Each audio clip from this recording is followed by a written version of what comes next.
Good morning. This is hopefully the first of many updates that I give you about our new Unified Program Leadership Council at the prison. So when I was approached to be the volunteer for this, I really didn't know what to expect, but it's turned into something that I know is going to be very transformative for the Department of Corrections and facilities moving forward, especially after I tell you how amazing today was. So the whole premise of this council is to bring together different entities, programs, faith-based groups under one council. And when I say council, I mean what we mean by councils. I'm teaching them how to use good governance by following Robert's rules. And what's so funny is that our chair is named Robert. So some of the guys are like, why they gotta be Robert's rules? I was like, no, it's actually called Robert's rules. So we're following that. We have a structure, we have a flow, and we have an agenda. So today's agenda was really allowing myself and the chair, his name is Rob. You might recognize him from his letter from our Dear Community letters read by Chief Toom. He's the chair of this. How stinking cool is that? So our chair presented today, and he used the flow of a governing body, and we had our agenda that we followed. And today we really focused on practicing using motions, seconds, and being recognized by the chair to speak. And I'm going to be very honest with you guys. I've been in a lot of governance spaces, and the respect and willingness to do conflict resolution with our words was better than most of us out here. I'm gonna call it for what it is. I had another volunteer from Toastmasters who comes from the outside and goes in.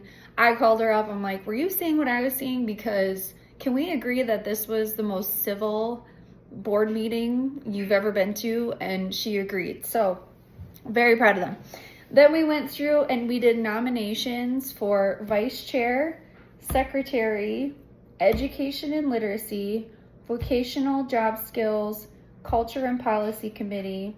And then what bubbled up was that our culture and policy committee needed to be divided out, and we created a mental wellness and faith committee to be its standalone, because that was underneath culture and policy, which I was very proud of them for speaking this out loud. And they were able to nominate, they were able to have discussions on why each person would be a good fit, and then we voted. And I have to say, out of this group that I had 25 different organizations there, but we had about 30 guys there, and they all represented something different. They were able to come to consensus to appoint a committee head for each of those things. We have a couple co-chairs, which I think is fantastic. And the one thing that came to fruition that I was really, really proud of was under Culture and Policy Committee, we agreed to have East Hall, West Hall, and Federal Hall all represented so they can go back and speak to each of those wings about what they're working on and how they can get involved. So there's more to be said. I have committee descriptions of each thing and examples of what each committee can work on. But the goal of this is to be able to bring these things together and put an approval of a unified council to send it on to Department of Corrections. And really, it's almost like a self-reflective moment for the guys to realize that they can make some changes amongst themselves without needing it to go through the upper chains, because a lot of this is self-managed stuff. So there's a lot of empowerment that I know, see, I'm getting all excited.